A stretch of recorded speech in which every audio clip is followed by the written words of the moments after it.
You're sharing all these very interesting signs. Flatulence while peeing, what appear to be blackheads are actually a sign of oxidation. There's also a relationship between the presence of skin tags, right? Yeah. And insulin resistance. Yeah. So skin tags also form in people's bodies. And what's interesting about skin tags is they tend to form around strategic sites that are attached to significant decision-making points with regard to reproduction, i.e. we're talking about sex. So around necks, in the axilla, people's armpits, and in their groins. So if somebody has skin tags, that is somebody who's metabolically unwell, and they're going to have a lot of visceral fat. And these skin tags will rescind, go away, if you get rid of that visceral fat. And I will confess that I formerly had these skin tags when I was an overweight, visceral fat-filled physician. And I'm so glad that they went away. So getting rid of your visceral fat will cause them to go away. So basically, if you have a feature that's unattractive, it is because you have some sort of a manifestation of disease and you're unhealthy. So another interesting biomarker that we could... It's so true. Health is attractive. Yes. And ill health is unattractive. Yeah. It really is. It almost feels like it's not politically correct to say that. No. Like we shouldn't be saying that. No. But it's true. No, you want to be attractive. Listen, when you are attractive, it means you're living your life well. And if you're living your life well, you can help other people live your life well. Because biologically, our species is meant to live together as a clan. I tell my clients we got to hang together. So I have a client group, and we all hunt biological optimization. We all hunt together. If you're a lone wolf trying to do this by yourself, you're not going to hunt as well. So another biomarker that I'm interested in are spider veins. The technical term for that are telangiectasias. But women have spider veins oftentimes in abundance on their legs, and they tend to accumulate not with age, but with visceral fat. So the more visceral fat you have over a period of time, the more these spider veins you get. Now, women get them on their legs, but guys get them on the skin of their penis. So women, when they get, I noticed the reaction. Yeah, man.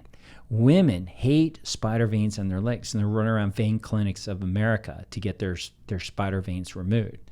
Now, why is this happening in guys' penises? Here, it's because it basically is advertising, for our species propagation, for species reproduction. This one is unhealthy. He has unhealthy genetic material. He's not going to pass on good, and so it is very unattractive. Now, it's probably a more convenient place that nature could have put them, right? Yeah, by the time you're seeing, but it's an you're important one. Them. It's an important one. So it really will spoil the moment if. So a 16-year-old male's penis will be very clean. It'll have nice tan skin. A 60-year-old male, let me just tell you, because everybody's got downsized the job. It looks like a purple sausage from those spider veins all over it. Now, here's the cool thing. People are going to be going home tonight looking at their partners. Yeah, they will. Junk. Yeah, that's what's going to happen. But I guess it's a good thing. But if if you're a 60-year-old guy and yours looks like a purple sausage, if you do these strategies, you get rid of your visceral fat, they go away. Then you get skin on your penis that looks more like a 16-year-old. And so it's blood flow, cardiovascular improvement. And so as the venous stasis, the slowing down of blood in your capillaries starts accumulating, you get these spider veins. And they're a really strong sign that you have poor cardiovascular health. And then as far as performance goes, you get a soft erection. You don't have the ability because you don't have this very dynamic perfusion going on within your penis and all over your body. So erectile dysfunction is really an emergency. It's a wake-up call that you're at risk for having a heart attack, a stroke. You have declining blood flow throughout your body. And so in my clients who lose those spider veins, they improve the skin appearance. Women lose their spider veins. They get stronger erections. And then the other really interesting aspect to the first sign of erectile dysfunction is actually not softening. But when you were 16, 17, 18 years old, you had an erection that bounced like this.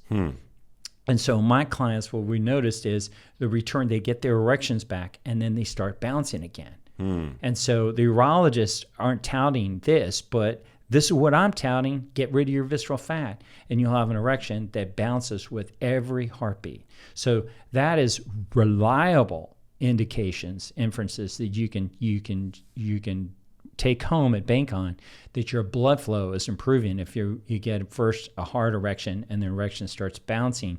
And the other aspect that you can see, we see are visible pulses. So yeah, I don't think it will show up on camera, but you can see my massive pulse in my arm there. I can see it, yeah. Yeah, so I get these visible pulses all over my body, and my clients get them. So they go from having no visible pulses to getting pulses. Isn't that just also the result of low subcutaneous fat? Yeah, not really. Because if you can get people with low subcutaneous fat and they're filled with visceral fat and they have erectile dysfunction and they don't have visible pulses.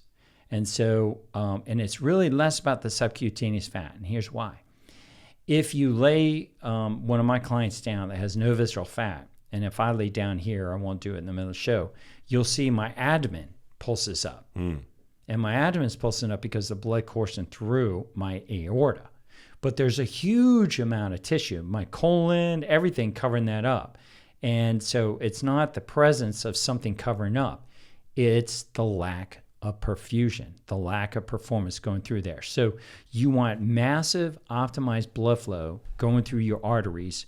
And so a good way of seeing that reliably is one, visible pulses, and two, another sign is skin turgor. So how fast your skin snaps up and back when you pull it up.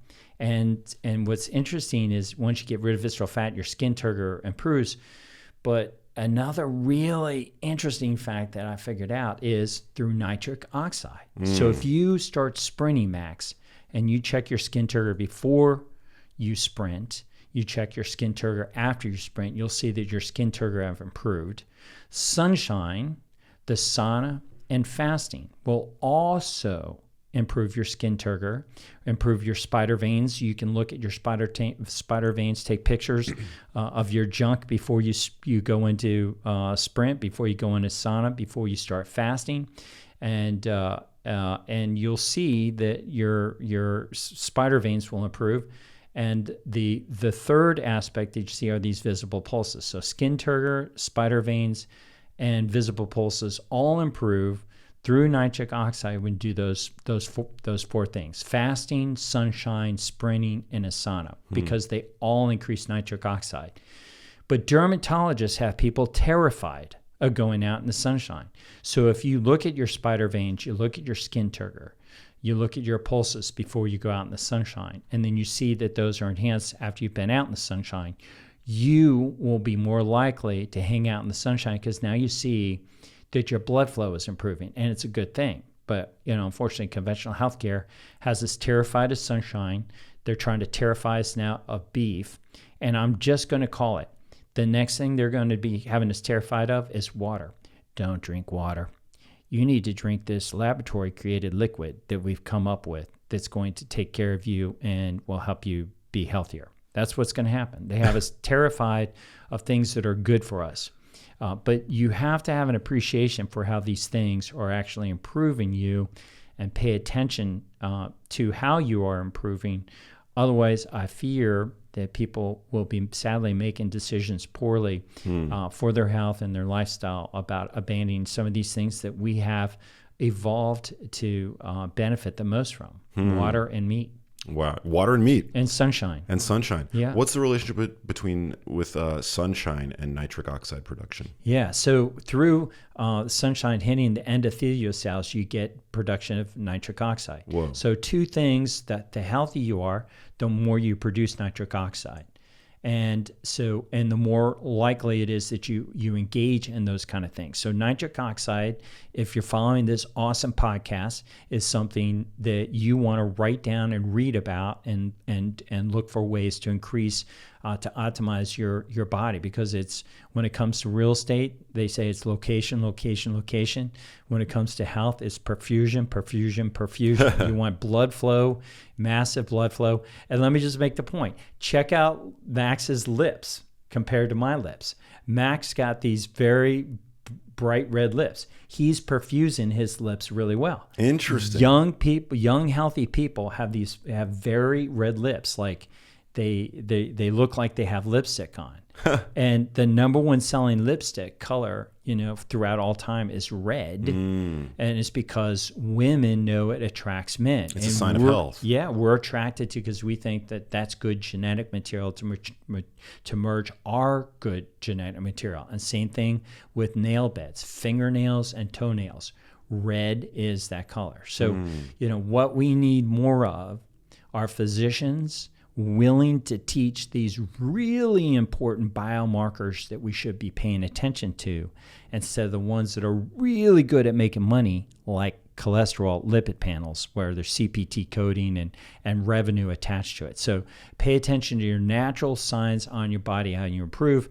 You have some of the reddest lips of any podcaster I've been on, man. Oh, man. You're rocking it, man. Thanks, dude. Yeah. Well, I do take good care of myself. Yes, you do. So I'm glad that it shows. I'm fascinated by all of these signs that you're sharing with us. One that I came across, which I'm hoping you could speak to, is Frank's sign. Are you familiar with that? It's the crease in the earlobe. Oh, yeah. Yeah. So Frank's sign has been studied quite a bit. I think it's... there's a strong association between Frank's sign and cardiovascular disease. But in my opinion, when I show it to clients and share it, it does improve over a period of time in people. Your earlobes look great. Yeah, well, thank you. Yeah. As they improve, and some of them really have very strong signs of it. But in my experience, it doesn't seem to be as motivating of a biomarker to follow as much as spider veins on women's legs and spider veins on guys' penises, and then skin tags and then declining skin health. So there are so many of these things that I think we need to pay attention to, and I actually collect them because I educate clients when they come to how to take photographs of them.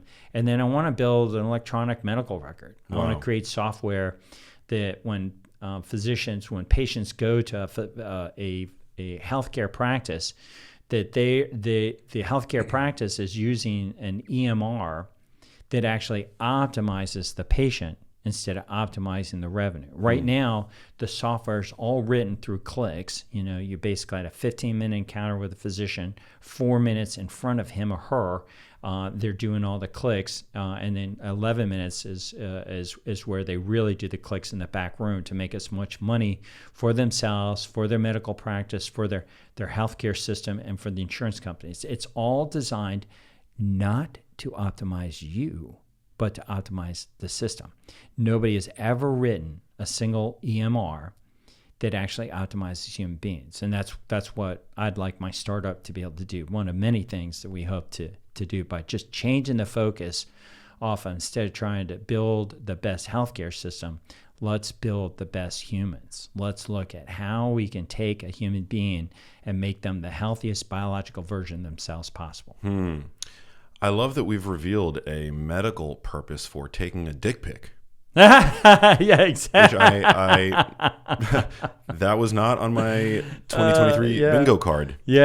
For the Genius Life, but here we are. Yeah, no, that's and it really is a pretty good marker. You before and after, you'll see that you'll significantly improve that. So yeah, there'll be a lot of people out very concerned about their own skin and their partner's skin as a consequence of that. Hey, if you liked that video, you need to check out this one here, and I'll see you there.